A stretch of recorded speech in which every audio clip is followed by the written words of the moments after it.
Hey, I'm Travis with Curating Cardboard, and today I'll be reviewing Sea Salt and Paper, a small box card game by Bruno, Cathala, and Théo Rivière, published by Pandasaurus Games. Player count, this one goes from 2 to 4 players. I prefer it at 2, and I'll talk about that later. It plays well at all player counts. For the theme, origami. These beautiful cards, each photos of real life origami. For components, I'll go into detail later, but it's just a bunch of cards. Main themes, it's a set collection game with hand management, and what really sets it apart is a push your luck mechanism at the end of each round that I really enjoy. So before I get into my thoughts, let's go for an overview of how to play it. Okay, so I have everything set up here. There's almost no setup involved. We just shuffle up the deck, put it in a pile, and flip over 2 cards for discard pile. You don't have to deal cards to anyone. Everyone just starts with nothing in their hand. So turn by turn, players have 2 options. The first option is to draw 2 off the top. So let's go ahead and do that. Draw 2 off the top. They can keep 1 to put in their hand, and 1 has to be put into either of the 2 discard piles. So let's keep this one, put this one here. And let's pretend a few rounds has gone by, and now it's my turn again. I can either draw 2 off the top or take 1 from either of these piles. Let's say I go ahead and take this one back. So now I have this in my hand. And as we move around, I will continue to do the same. So a lot of top decking here, drawing and discarding.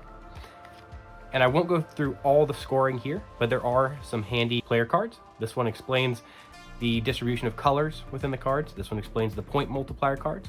And this one explains the action cards. I won't go into exact specifics, but point multiplier cards, I do have a couple of them here to show you. Basically, these are ones that you keep in your hand. You keep them secret. These penguin cards. If you have 1 of them, it's worth 1 point. If you have 2 of them, it's worth 3. If you have 3 of them, it's worth 5 points. Pretty standard set collection type stuff. There's also these octopuses, and a couple others that I won't show you just yet. The next option is getting pairs of the action cards. So the color does not matter as far as the action goes. But let's say I decide to pick that one up, so I have 2 crabs. I can keep that crab in my hand so that the other players don't know how many points I have. Concealing how many points you have is a big part of this game. But if I want an action, it's usually worth playing those duos, so I'll play the 2 crabs. The crabs let me look into a discard pile. So in this case, there's only 1 card in each. Let's say there was a handful of cards in this discard pile. I could take this discard pile, look through it, take one that I want, put it into my hand, and put that back. Now the card that I draw is secret, so no one knows what I took. And I'm not allowed to look through the discard pile, so there is some memory there. The swimmer. So if you play a swimmer with a shark, which I don't see a shark here, but if you play a swimmer with a shark, then you can steal from another player. If you play a pair of boats, you get to take a second turn. If you play a pair of fish, then you will get to draw the top card off the deck. Don't worry about remembering all that stuff. This isn't really a teach, just more of an overview. So the way that works is pretty simple, but those actions can be pretty powerful. The last kind of card is the mermaid card. If you ever get 4 mermaid cards, which is all of them in the deck, in your hand, then you win the game instantly. I've never actually seen that happen, but the way that a mermaid works usually is it scores based on the majority color that you have in your hand. So if you had these light blue cards, if you had 3 light blue cards in your hand, that would be worth 4 points. So that is a way to score. Okay, so let's move on to scoring. Let's say I'd played this set. Each set is worth 1 point, whether it's in my hand or played. And then let's look at my hand here. A mermaid plus 3 light blues, so that's 1, 2, 3, 4. And then I get 3 from this pair of penguins. The other players at the table only know I have this 1 point, and they can see how many cards I have, but that can be deceptive. At the end of my turn, I would call one of 2 things: stop or last chance. If I decide to call stop, then the round ends immediately. I show my cards, I get my 7 points, and everyone else around the table gets the amount of points that they are holding in their hand. So they may have 7 points, they may have 2 points, they get whatever they have. Now, if I'm feeling confident, I can call last chance. If I call last chance, then everyone else gets 1 more turn. besides me. I have to reveal my cards, say how many points I have. Everyone gets one more turn to beat my score.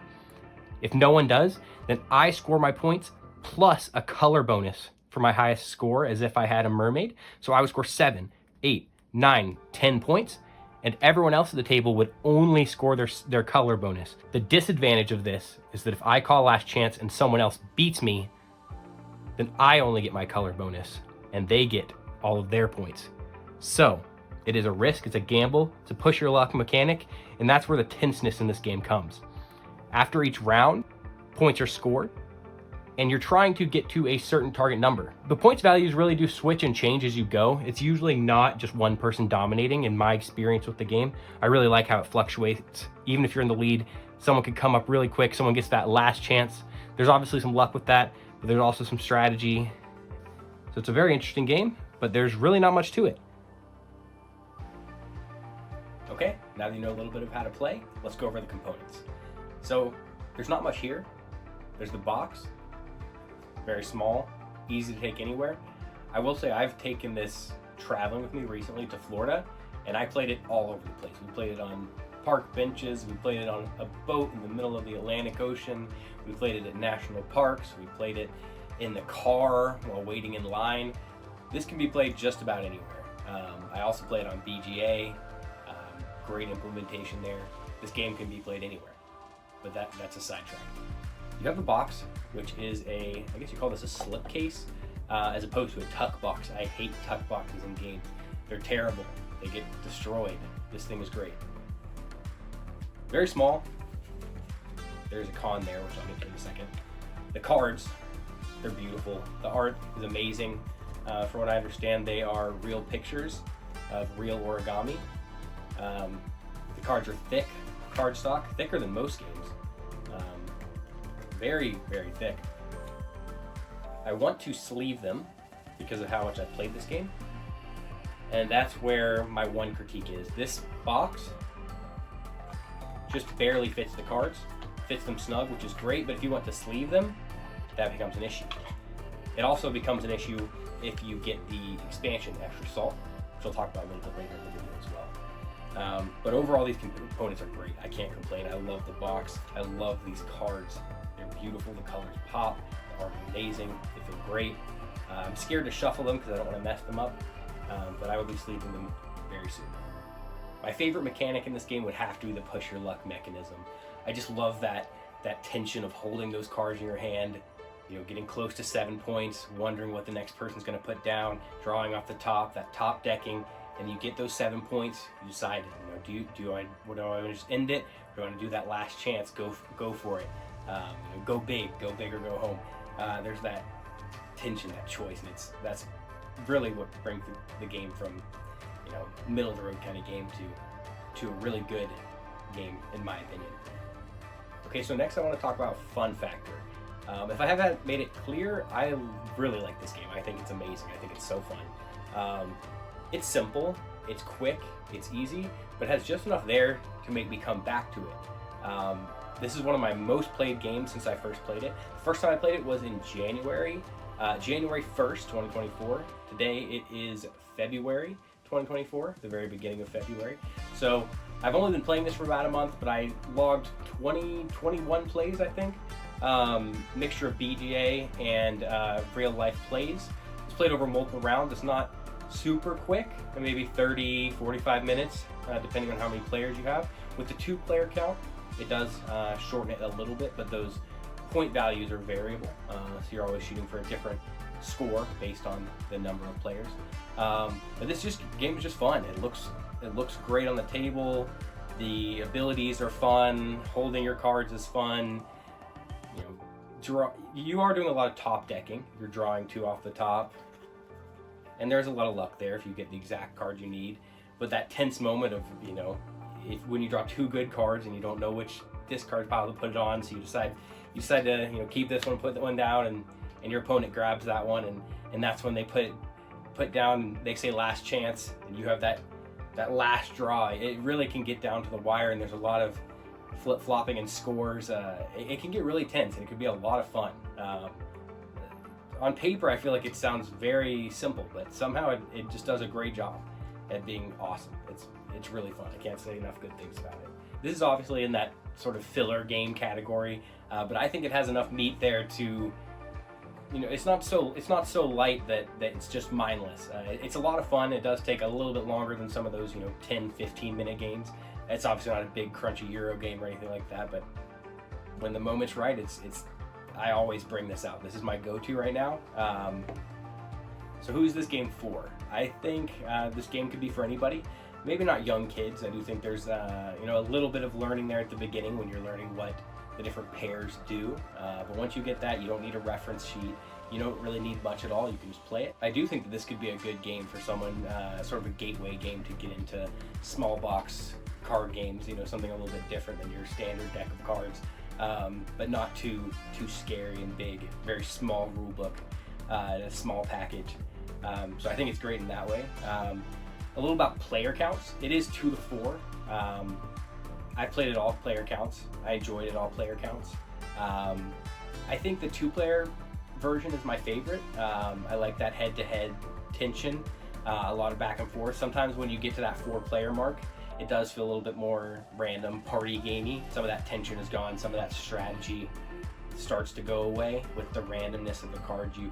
You don't have that back and forth with the draw pile as much because you have to wait for each person's turn, but that doesn't take away from the fun of the game. As for cons, my biggest con with the game, I guess, would be the aspect of luck.